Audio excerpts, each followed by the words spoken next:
and turn it over to Chris. Excellent. Thank you, and good afternoon, everybody, and welcome to today's webinar on Office 365 E5.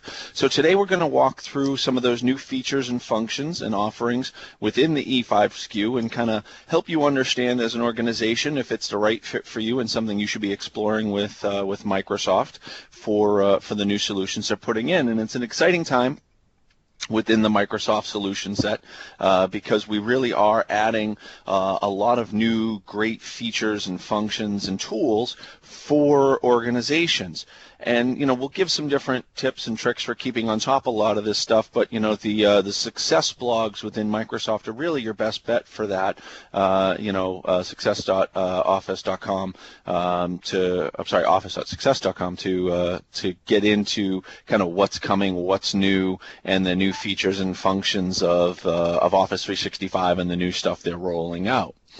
But today we're going to focus on, like I said, those different functions within the E5, the new applications, the new offerings, and kind of help guide you through some of that.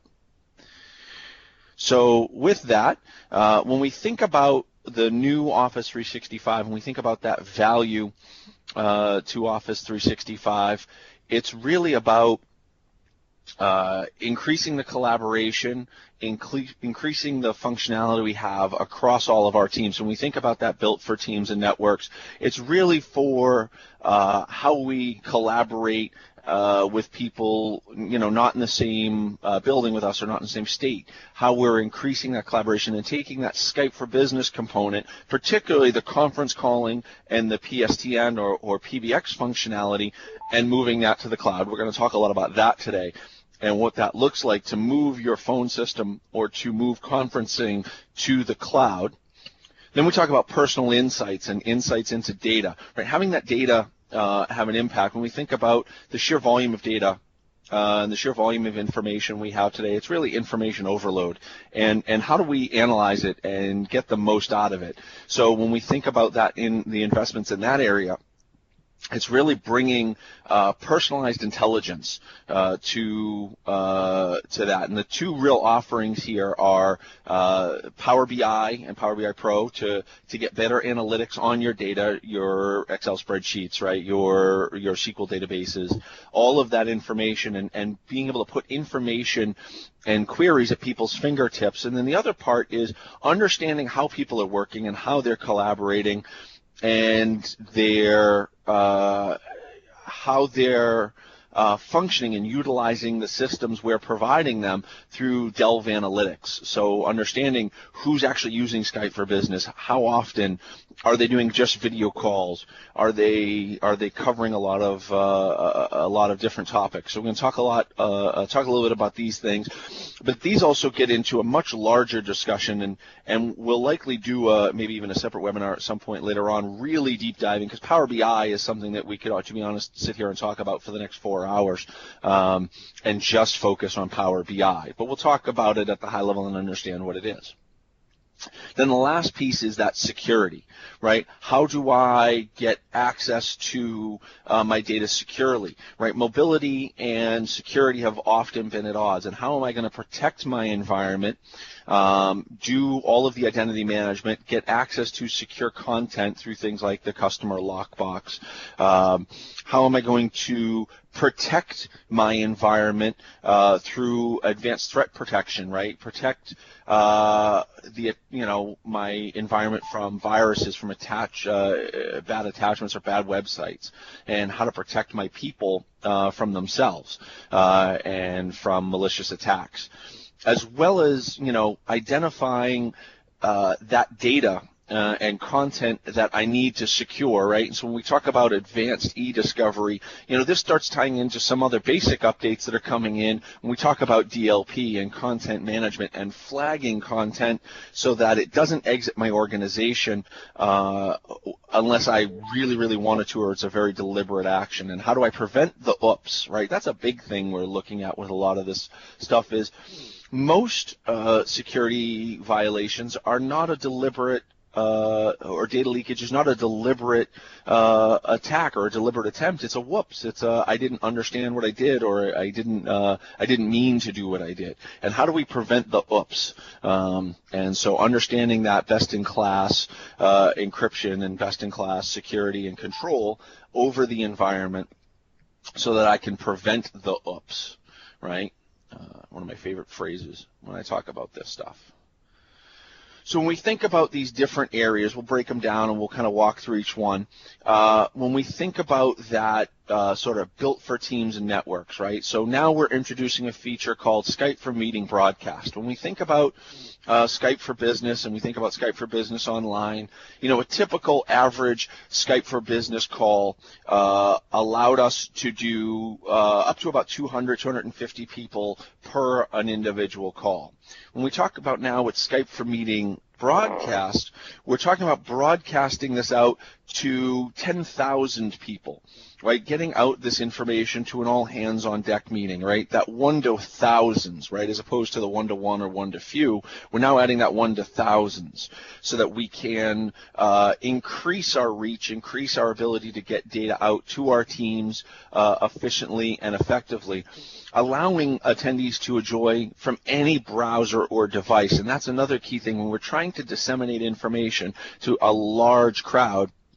I don't necessarily have all the controls of how or where or when they're going to be accessing that content. So being able to allow people to access it from an iPad, an iPhone, a Windows device, whatever it is that they'd be connecting back into. So I'm adding in that feature set now that also has that same look and feel for a regular Skype for Business interaction that a user might have. And that's key because we want that unified experience, that unified presence to come in for our users so that we're not retraining. It's one tool. I don't care if it's a meeting with your 5 members of your team or 5,000 members of the company.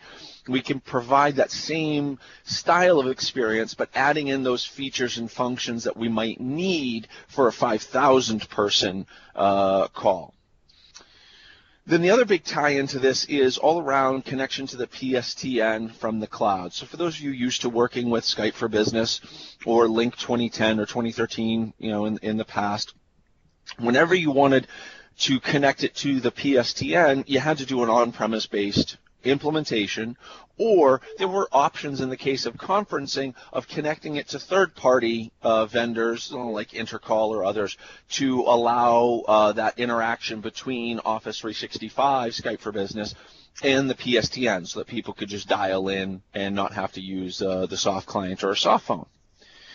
Well, now Microsoft is bringing in those SIP trunks, or has brought in those SIP trunks themselves, so that we can now do that PSTN conferencing to meet all the needs of people, reducing that complexity of having to deal with multiple vendors, basically allowing them to dial in and connect from anywhere, anytime. And this is going to be a global deployment for Microsoft, and we'll go into some more detail in that in a little bit, but this is ultimately going to be a global deployment for Microsoft where we're able to centrally manage all of that information, but allow people to access it from anywhere globally. Now, once we've done that for conference calling, we then extend that to now actually true PBX in the cloud, right? Being able to centrally manage that environment and allowing people to actually have their DID come in directly through Office 365 and connect to it from there, so that I don't have to stay in a hybrid. Now, depending on your call needs, a hybrid is still an option for a lot of organizations to have that connectivity both on-prem and in the cloud and connect the two together. So there's no one-size-fits-all, but there are now options available, whether it's pure on-prem, pure cloud, or a hybrid of the two, that are presented to you as an organization, depending on your particular needs, so that we can help your users out and help them gain access to it. There are some limitations to the cloud right now in that, right now it's deployed in the U.S. data centers. It's coming to all the global data centers over the next, it launched back on December 1st, but it's coming to the global data centers a little later on this year. So things like Asia Pacific, as an example, You can't get DID calling into Asia Pacific right now. That's set to come online later this year. So there's still some timing, even though the SKU is out and the service is available from Microsoft. It's still ramping up, and it's one of those things that you need to be conscious of, and we can help you work with as to where you have offices and when a pure cloud solution might work for you, as well as things like in the cloud, it doesn't do extensions. It is all DIDs. So again, if you're an organization that wants to stay with extension dialing internally, there are ways to do that or mimic that, but really it's DIDs from an external party standpoint. So depending on your needs, we can help you work through whether on-prem, hybrid, or pure cloud will work for you. But the E5 makes that cloud option available. So then when we think about those various teams and the various groups, how is this going to interact with them? When we think about that Skype for business, from a marketing standpoint, think about webinars, think about using that broadcast to disseminate that information either through a webinar like we're doing today or through communications out to your sales team or communications out to your engineering team or to your customers to get that information out. And then from a sales standpoint, if we think about how this is impacting our sales team, being able to use that phone system regardless of location. You can be working from home, you can be working from a hotel, working from a client site, doesn't matter. Your phone follows you because it's tied to your client that you're using on your desktop, and you're doing things like Find Me, Follow Me, where it's simultaneously ringing your cell phone. So you're getting these features and functions that traditionally you only had available on-prem. And then when you start thinking about things like human resources and the ability to connect to regular Skype, consumer-grade Skype, to do video conferencing or video interviewing, to be able to do work from home, to be able to offer things like flexible schedules and working from home.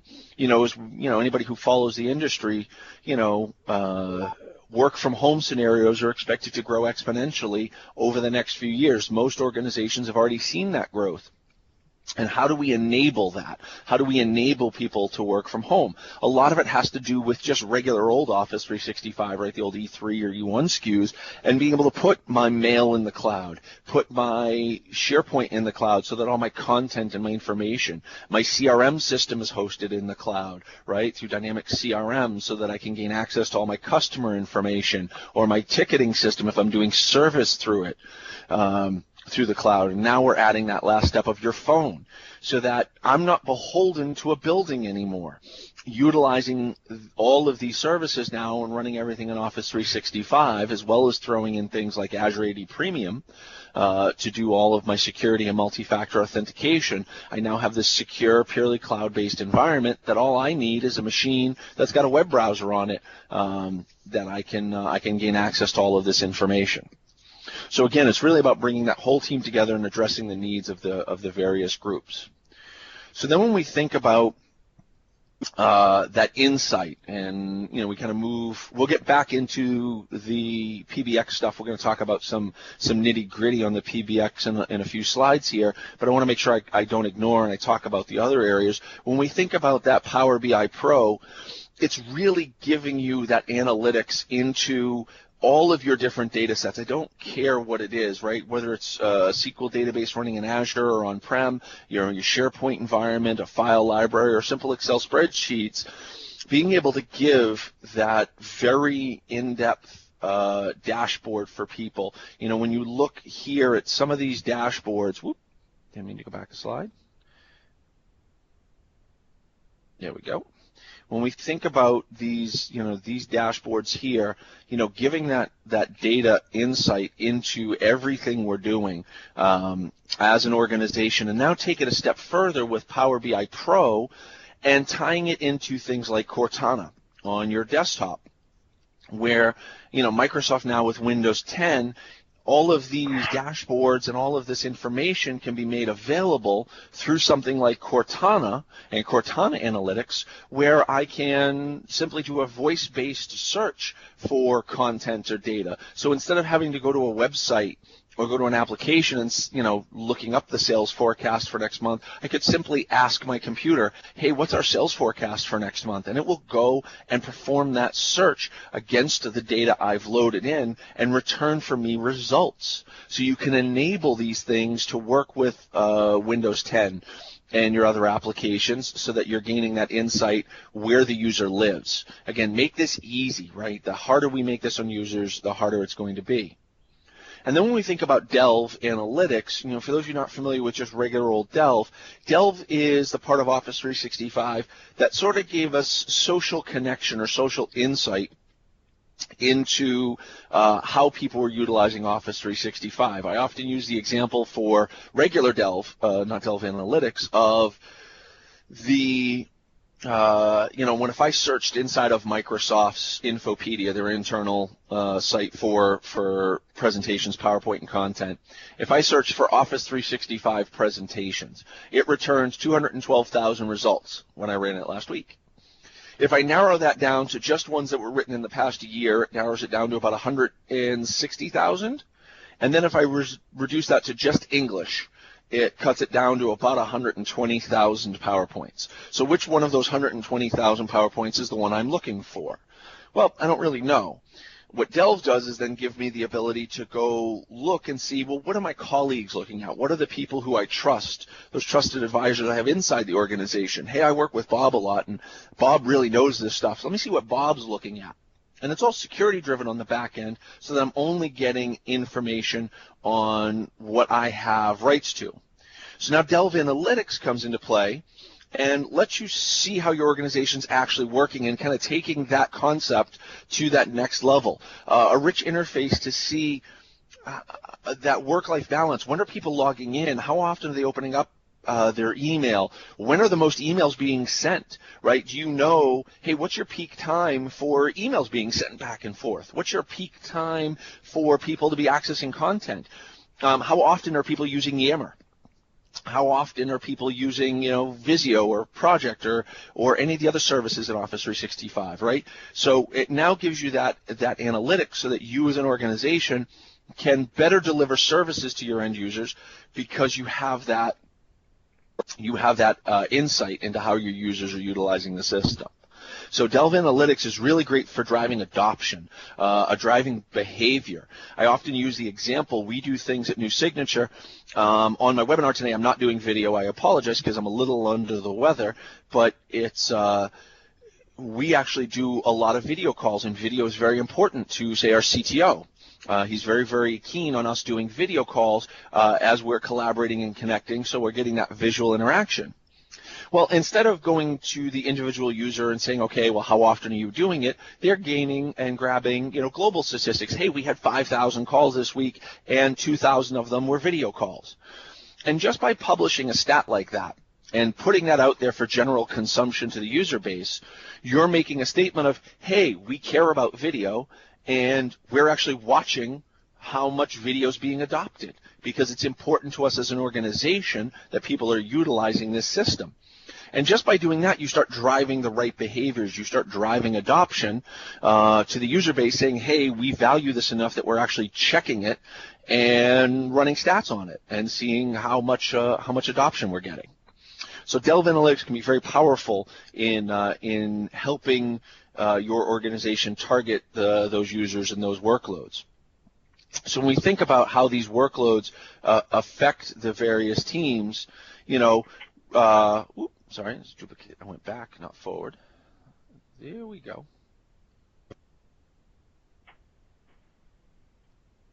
So now, there we go.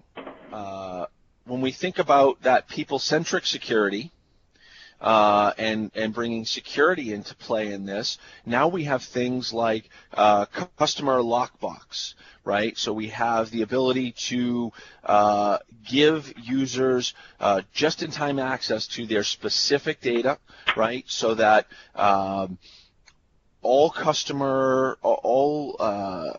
it's a cloud service that allows people to gain access to that data securely, regardless of location, allows the customer to explicitly control access to that data, and all activity with that data are logged. So for particularly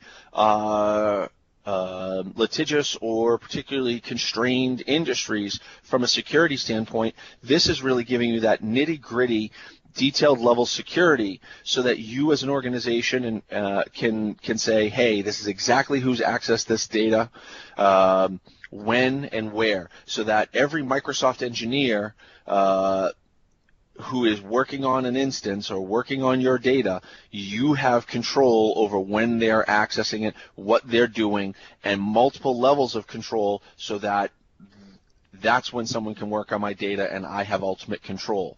This also goes down the line of that bring your own key data center, right? So Microsoft has now built both Azure and Office 365 data centers where you're in charge of the encryption key, right? You're in charge of that content, so that way you can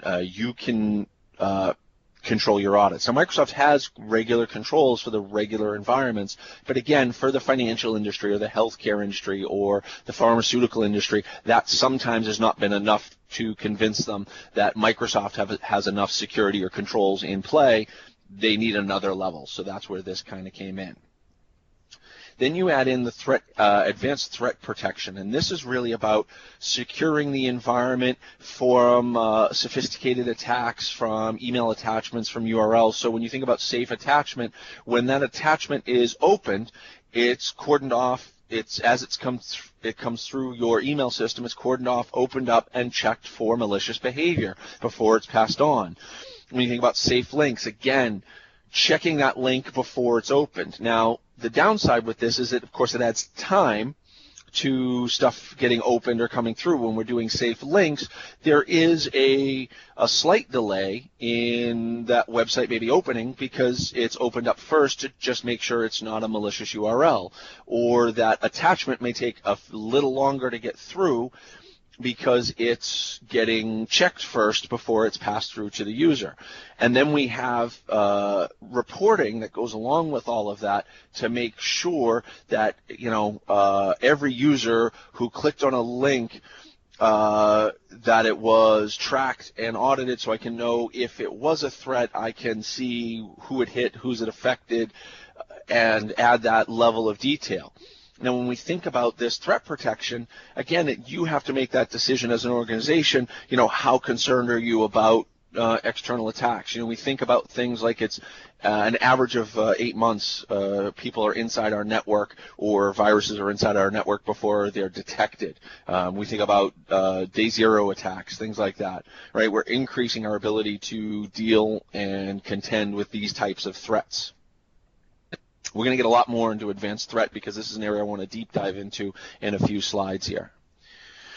So then when we think about advanced e-discovery, again, it's doing that analysis across all of my information sets. So when I'm thinking about simplifying e-discovery and that process across email, document repositories, and all of my various content, that's where I want to do some predictive information. I can search for a keyword and have it return 1,000 emails. And I can pay a paralegal to sit and go through those 1,000 emails and figure out which ones are important and which ones aren't, and which ones are just contain the same data.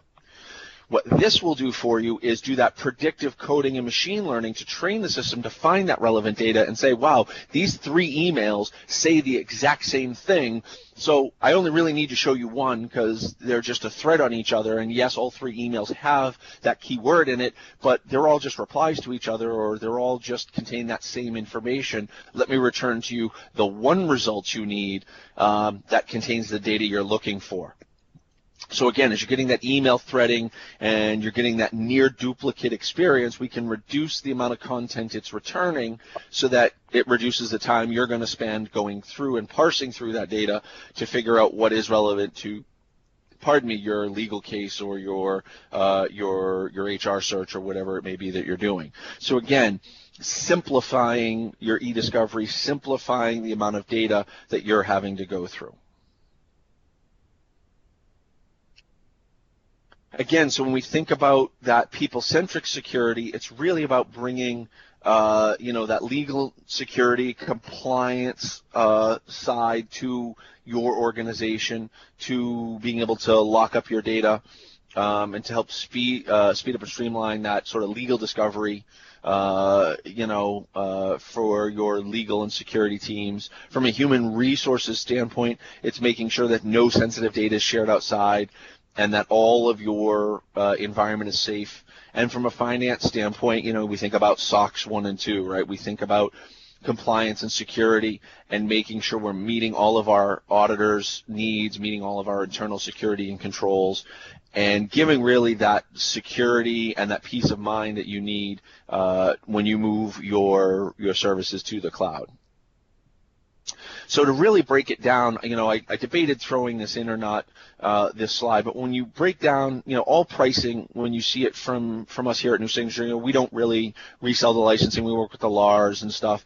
But when we think about that licensing model, these are the base prices, no discounts, no nothing, just so we have that disclaimer out there for what people are seeing. But when we compare that, those different features, we think about email, right?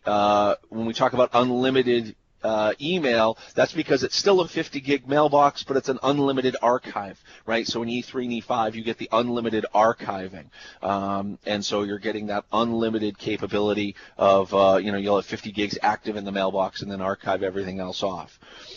Then when we start thinking, we can go into the other things, when we talk about social and video and Yammer and those things. But I really want to draw today, we're focused on E5, those new things with E5, right? It's that e-discovery, threat analytics.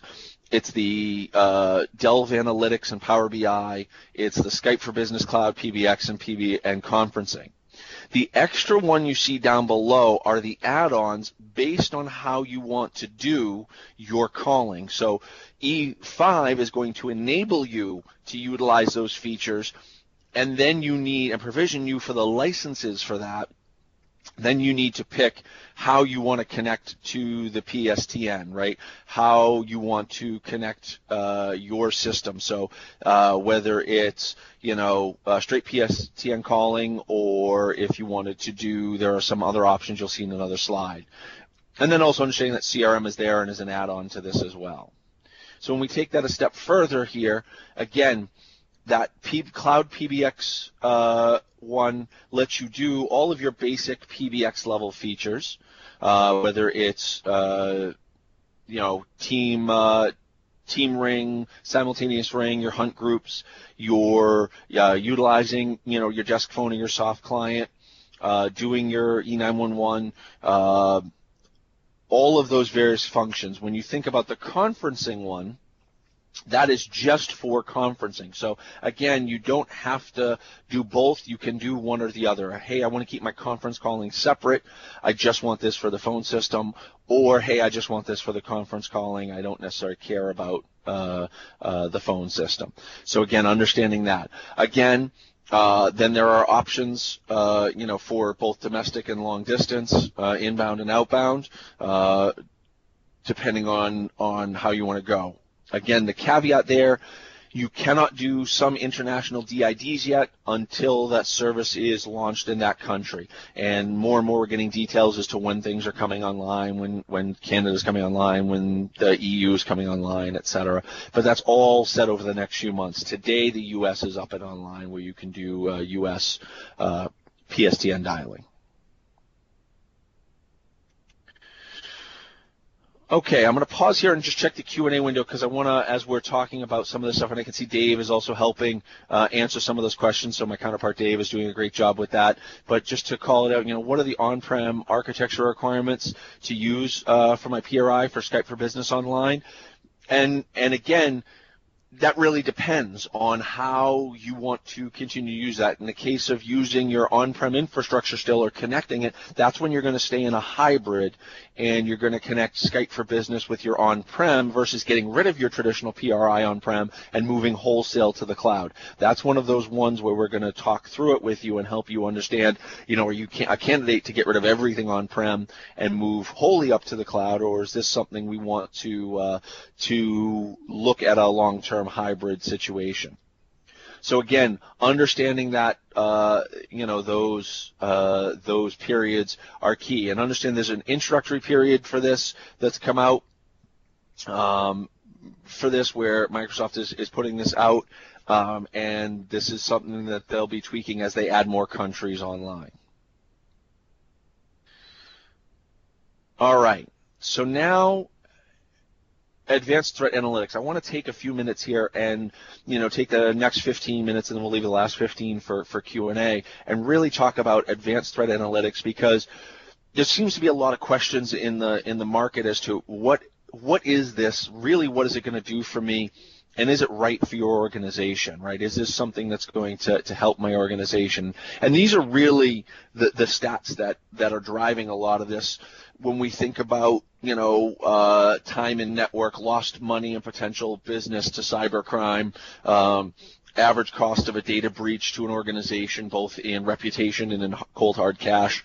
When we think about these types of data breaches, when we think about these types of attacks, what can I do to protect them? And a lot of this goes into making people more comfortable and secure when they're moving into this new world and moving more into the cloud, whether it's your own private cloud, whether it's a public cloud, multi-tenant cloud, dedicated cloud, whatever type of organization or network you're in. How am I going to protect that environment and protect the investment I've made? So when you think about the changing nature of a lot of these attacks, right, compromised user credentials are the majority of attacks, right? It's a virus, it's keystroke detectors, it's getting your username and password, right? So that's one of the number one threats that hits us in the industry today is, either an inside job or how we do analysis on these attacks. It's estimated to be over about 75% of attacks are users' stolen credentials. First they're reaching out to non-privileged users, they're getting those credentials, and then they're gaining access to privileged accounts in order to get sensitive data. The users are one of the key blind spots in this area where we're really trying to control that and manage that, but how do you do that? And this is where things like multi-factor authentication can come in, as well as advanced threat analytics, right? So in some cases, this can be mitigated by doing something as simple as Phone Factor, which is a service Microsoft bought as part of Azure AD Premium. And not only do you have to have the user's username and password, but you also have to have their phone, which is acting as their RSA token, getting that code so that they can log in. So how do you want to protect against that, and what are the things we can do there? Then we think about, legitimate IT tools, versus malware. Malware is sort of the last resort for attacking. Most people are using legit tools. They're using exposure points, you're using risk points in your actual network or the actual utilities that help manage your network in order to gain access to this data, as opposed to malware. Then when we think about how long these breaches are going on, Microsoft had a security expert come in from their group over in Scotland that gave us some pretty sobering statistics from the analytics they've done with customers over the years, and it was 255 days, like 256 days is the average time that a hacker is inside your network before they're caught, right? So roughly about 8 months before they're caught, before we're aware this goes on. So how do we prevent them from getting in the first place? Because once they're in, it's usually very difficult to get them out or to detect them. And then when we think about that cost, we think about all of the big data breaches we've heard recently, whether it's financial loss, impact to brand, loss of confidential data, executives having to step down, these types of breaches are what keep people up at night, right? These are the things when you talk to executives, when you talk to IT staff, the email server being down for a couple of days was, back in the 90s was our biggest concern, and that's what we were could we get it back up and running, and these were really our major concerns back in the day. Now this really is more where we're at as far as things that keep us up at night, because we have the resiliency and the redundancy built into so many of our systems now, and with the advent of virtualization, I'm less worried about keeping the environment up. That's easier to do. It's more of a known commodity, where even small, this type of threat used to be something only large organizations really had to worry about. But now smaller organizations are getting more and more concerned about this, because they're being forced to, either through compliance or audits, or through their customers being much more savvy. Hey, where are you storing my data? One of the only things that's ever kept a client from moving to any cloud service has been contractual. I've had 3 or 4 different clients who had contractual obligations with their clients that said they couldn't do this. And what I always found funny was that sometimes those customers were in the cloud already, and I had helped put them in the cloud. But their vendors, they weren't allowing to go to the cloud because it mitigated risk as far as they were concerned. So there's a lot of this trust. So how do we gain more of that, and what are the tools Microsoft is putting in? What's the real problem we're addressing, right? Complexity. We're trying to address complexity. The initial setup, fine-tuning, and creating all of these rules can take so long. Anybody who set up any type of monitoring or management tool knows this, right? It's the more time it takes to go through it and to set it up, the less effective it is, and the more energy and money and the less value we see in it. And the other one is prone to false positives. Too many false positives. When deploying SCOM as an example for monitoring inside of a network, we often tell companies you have to tune it to be not as sensitive to begin with, because an error report that has 10,000 lines on it is worthless, because where do you start? Right, it completely is pointless. You get analysis paralysis, and you can't do anything. You need 10 problems. We can tackle 10 problems. We can't tackle 10,000. So how do we fine tune it? How do we reduce false positives? And then how do we protect people on the perimeter?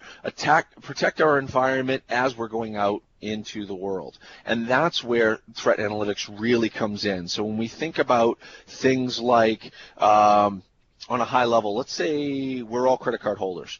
If we travel to another location, especially another country, and we use our credit card, and we use it, say, in London, and then all of a sudden that same credit card is shown to be used in New York 20 minutes later. Well, your credit card company knows that, hey, there is no way that you went from London 20 minutes ago to New York 5 minutes ago to now and made 2 purchases on either side. That comes up as suspicious activity, and they lock down your credit card saying, hey, something's not working.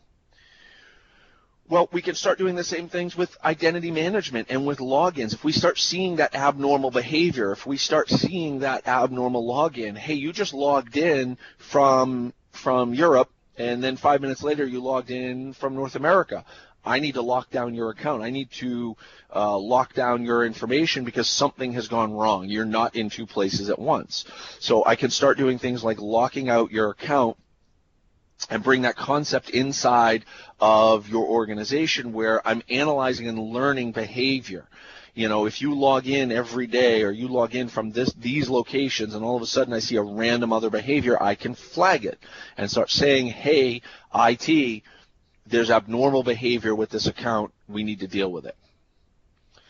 So when we start adding the behavior analytics, and then we start adding in things like known issues, known attacks, known viruses, where we're starting to do that algorithm for, I'm going to check this attachment and see if it's got bad information, right? If I see tomorrow that Ben starts to access corporate resources from 50 different devices, not just different locations, start flagging that in, right?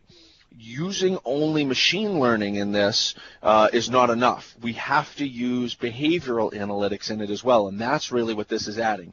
We've been doing machine-based learning with location before. Now we're adding in that behavior-based learning. Hey, Ben wouldn't access this data from 10 different machines. That just doesn't make sense. So now we can detect it real time.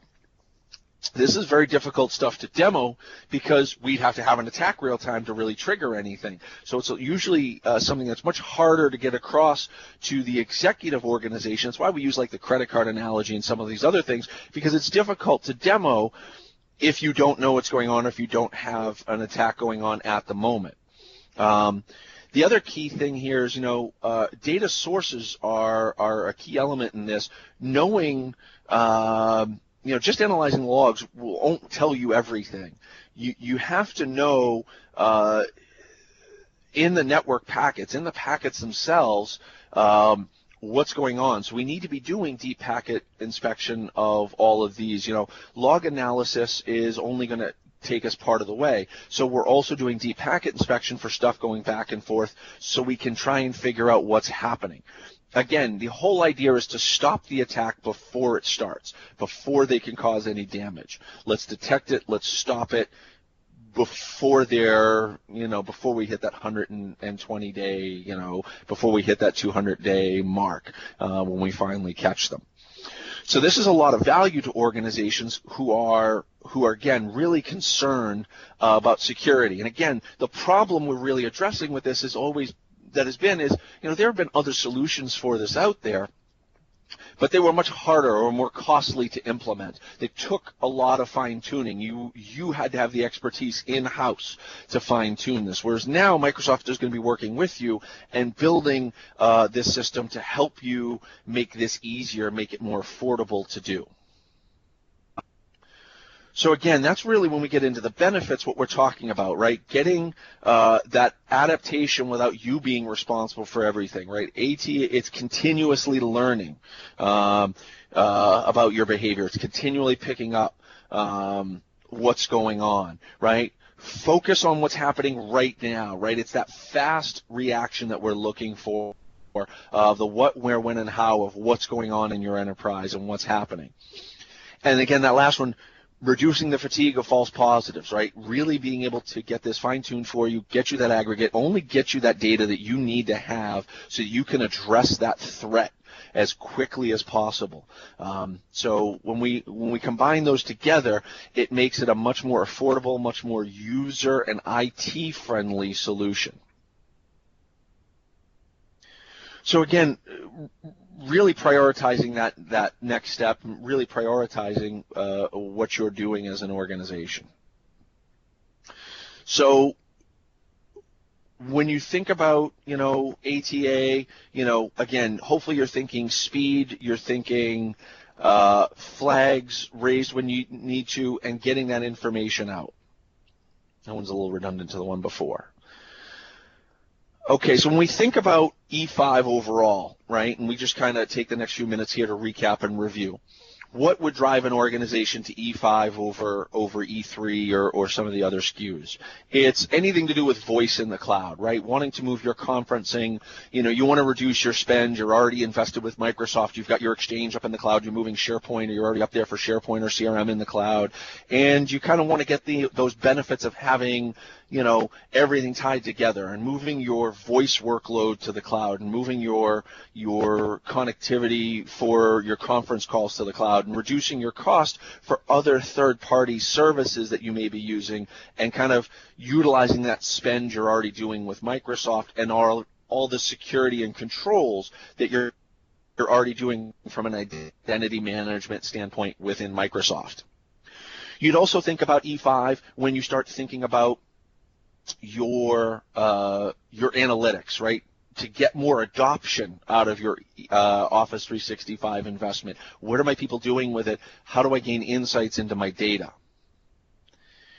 And then that third piece is, do I want to secure my environment? Do I want to lock it down? How much do I need to lock it down? Am I looking to get better e-discovery tools? Am I looking to protect my network from external threats, from my own users, from from simple attacks as well as complex attacks? Am I trying to reduce my exposure for data loss, right, and help my litigation groups? Those are really kind of the three gates or the three flags or things that I'm listening for when I'm working with a customer for E3 versus E5, right, or E1 versus E5, right, and thinking about those various SKUs. Those are the three ones.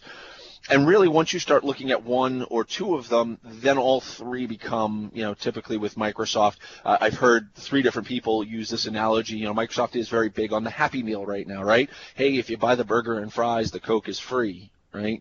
Mentality. I like the analogy I've heard from a few of my colleagues, both in and out of Microsoft over the past few weeks.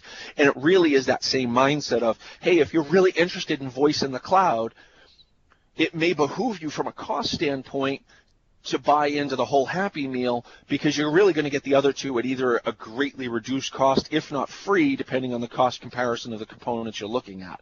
And so bringing that into it really is going to help you make that decision of a cost analysis of which way is better for you to go. So really, thank you all for taking the time today. We have 15 minutes left. I try and always end, for those of you who attended my webinars before, with about 15 minutes to go for Q&A, so that I can just talk out loud with some of the questions and stuff that I see in the Q&A tab. So definitely this is your chance for taking the time today, and post any questions you have in the Q&A window, and I'll talk about them out loud. So I see we talked about the on-prem infrastructure, right? Again, for Skype for Business for on-prem infrastructure, if you want to use your PRI, we are still going to have Skype for Business, something on-prem. If you want to have it, say, integrated with, hey, you just made an investment in PBX on-prem ABC, and you just dumped 50 grand, 100 grand into it and just did an upgrade. Well, I'm not here to tell anybody their baby's ugly and tell them you got to throw that baby out and you're going to buy this baby because it's much cuter. And while that may be true, it doesn't work because you haven't gotten the ROI, you haven't gotten through that. Very rarely am I talking with a customer where we're at that precise, perfect moment where, hey, my PBX is about to die or it's about to go end of life and I want to throw it out and I want to go wholesale and I'm ready to get rid of it. Very few companies are at that point. And if you are, hey, great timing, let's talk, because that's an option too. But for most organizations, it's some form of a hybrid, either on-prem or in the cloud, to start where we're connecting with the existing PBX. And that's where that hybrid really comes into play. So that, maybe your transition, I've worked with organizations where their transition to Skype either on-prem or in the cloud was a 3-year plan because, hey, we just invested this money here. I want to do Skype, but I can't pull the trigger. But wouldn't you know, you already own the licenses for it.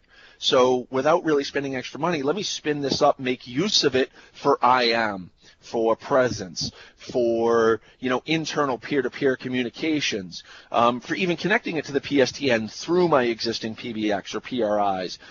And then down the road, I'll work with you on that, right? And so that's definitely something that, depending on your organization, there's a lot of gates, a lot of questions we ask to understand where you are in your PBX roadmap and plan before we'll make a suggestion. So then I see a question, how are call routing groups handled in Skype for Business in the cloud? So Skype for Business does hunt groups. It doesn't. So I actually spent a number of years specializing in contact centers and call centers. Skype for Business is not what I call a call center grade PBX, right? Meaning it doesn't do really advanced call center features, things like automated call recording and scoring, or manager eavesdrop or manager barge in, right? These are, if you deal with call centers or contact centers, these are phrases or terms or features that you already know about and you already expect. Skype for Business doesn't have those. What Skype for Business has is Team Ring or a hunt group or, those types of basic call groups. And it's all user driven. So I'll create a call group for the help desk and say, hey, Team Ring this group. And I'll say this group of people, and I put these 10 members in that group, and it's going to ring them when that number is called or when that object is called. So I create that group, I assign a phone number to that group, and then it just team rings that that team, and whoever picks up, picks up.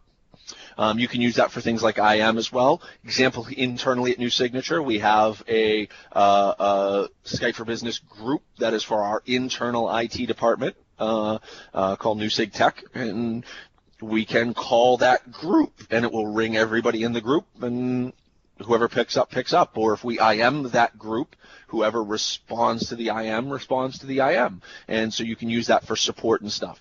I want to be careful saying it's not call center grade, meaning if you have a 200-agent call center, it's probably not what you're going to use for that. But there are third-party systems we can put in front of it that do that level of call center grade PBX if you're looking for it. So that's how call center groups or call groups are handled in the cloud.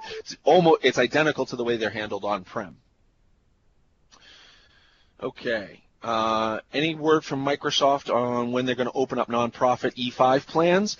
No ETA that I've heard of for nonprofit. We're still waiting to hear both on the education side as well as the nonprofit side. I was actually just talking to Bill Hagan, who runs Office 365 for education, very similar to nonprofit, last night, and we were both lamenting that we're both still waiting for the education and nonprofit versions of E5 to come out so we can start doing this in higher ed and in the nonprofit groups. So no ETA yet. We at New Signature, we have a lot, based on our nature of our relationship with Microsoft, we've got a lot of contacts, so it's something we're eagerly waiting to, and definitely something to stay on top and keep in communication with us about, because as soon as we find out, we're happy to disseminate that information. Can you do call writing through Microsoft only, not through third party? If you want to go pure cloud, Dave answered this question online, but if you want to go pure cloud, there are no requirements for on-premise gear. You can do that today. You don't have to have anything on-prem. You can just purely go pure cloud. I guess the one thing I left out, but this is a great point, when we talk about voice in the cloud, though, for any of my voice junkies on the call today, things like ExpressRoute. ExpressRoute is not part of the E5. ExpressRoute is putting you on the Microsoft backbone, if you will, right? Connecting you to their MPLS network and giving you faster access and more consistent access to Office 365 and Azure. We dealt with this a lot in Azure because as we were moving things to the cloud for infrastructure as a service, it was key. We needed that lower latency. We needed that lower connectivity. On the Office 365 side, prior to there being voice, there was really only one use case that was heavy on people's minds, and that was SharePoint for large file transfer and stuff so that we had slightly lower latency. But it usually never cost justified or the math didn't seem to work. Now when we talk about it on the voice side, we want to be able to do QoS for that packet. If you think about that voice packet, let's say in the rare case somebody does have a bad call quality. Well, I want to be able to troubleshoot why. If they're working at a hotel or if they're working at a Starbucks, well, I can't control that end of the network, but if they're at my office, let's say, I control this network, I can check that and make sure this network was good. I can log into my Office 365 tenant and tell if there were any Office 365 issues. If I'm not doing ExpressRoute, what I can't check is the route my packets took between me and Office 365. With ExpressRoute, I can start doing QoS, I can start monitoring the information, I can start checking the packets that were going back and forth and figure out what's going on, and I can also reduce the latency, because the latency is the key. How long is it taking for my packet to get back to Microsoft, right? From my home office to the Microsoft data center in Virginia, I know is like 50 milliseconds of latency, 60 milliseconds of latency on an average day, unless my kids are home playing Minecraft or the Minecraft server running, and then it might go up a bit. But that's not Microsoft's fault. That's my kids' fault. When we think about, introducing ExpressRoute, it's being able to track that all the way back and monitor it. So best practices, once you move voice to the cloud, you're going to need ExpressRoute because you're going to want to troubleshoot if there is a bad call, and you're going to want to be able to prioritize the packets going back and forth. So that's a key best practices recommendation. Will it work without it? Potentially, but it's not something we recommend.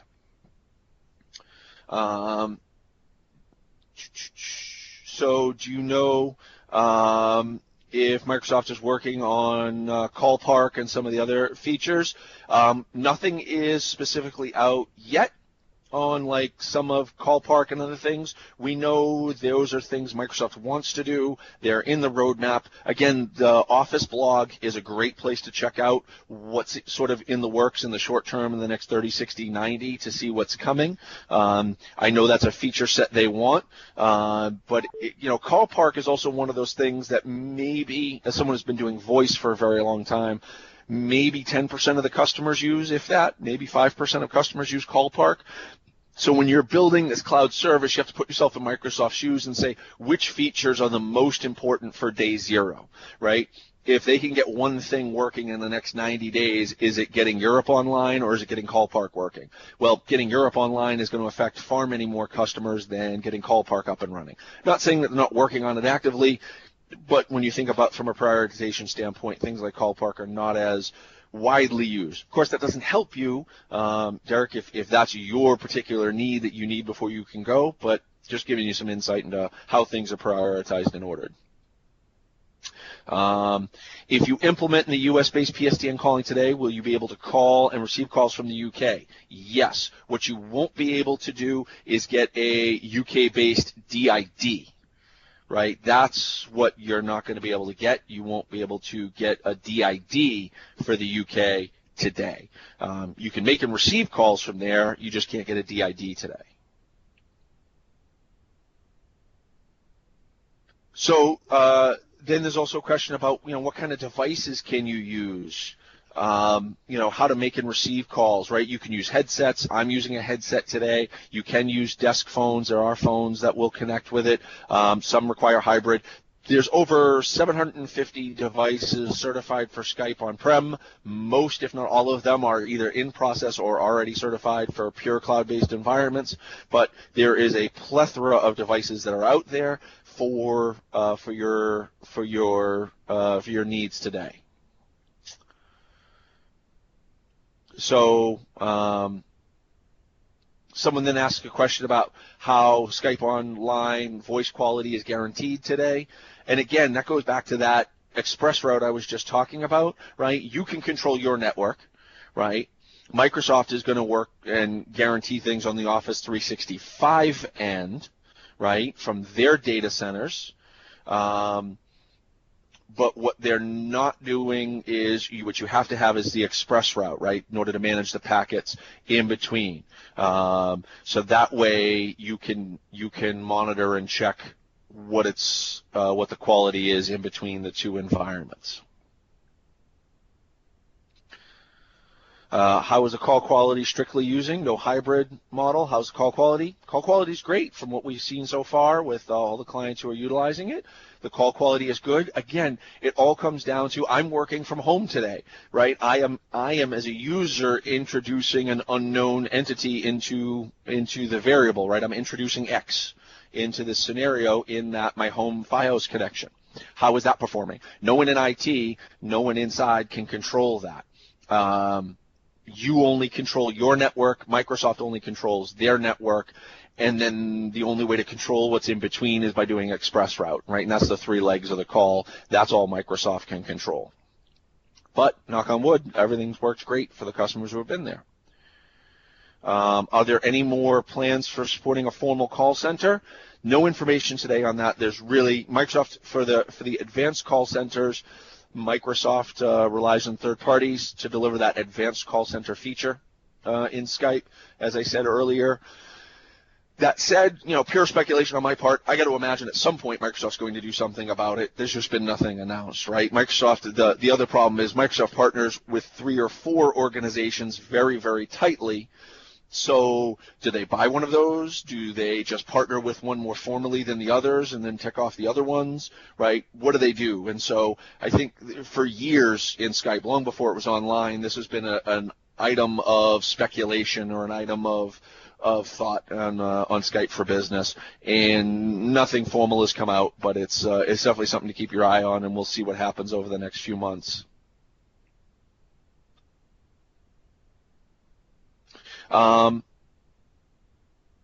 So I think I addressed the sort of devices you would use. Again, they could have desk phones, they could have headsets. We have found, just a quick anecdote, I worked with a higher education institution that was rolling out 900 phones across the entire organization, and they were doing it department by department, migrating them from their legacy Avaya system over to Skype. At the time, it was actually Link 2013 on-prem. And at the time they were doing this migration and they polled their users, 90% of their users said they wanted a phone. And so they went into it thinking they were going to have to buy about 700 to 750 phones to replace the existing handsets. And we told them, hold off. Since we're doing this department by department, each department's no more than 50 people, let's buy 100 phones. That's it. And we'll do the first 50 and we'll work on the next one. And so we start doing that. What we found out, they never bought more than 100 phones. As each org group rolled through, when we finished the first group and started the second group, the first group, a couple of people had headsets. By the time we were done with the second group, the first group came back and said, can you take the phone back? I want the headset.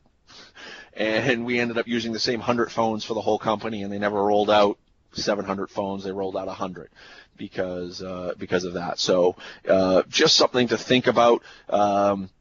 To really take the time and figure out what you're going to use.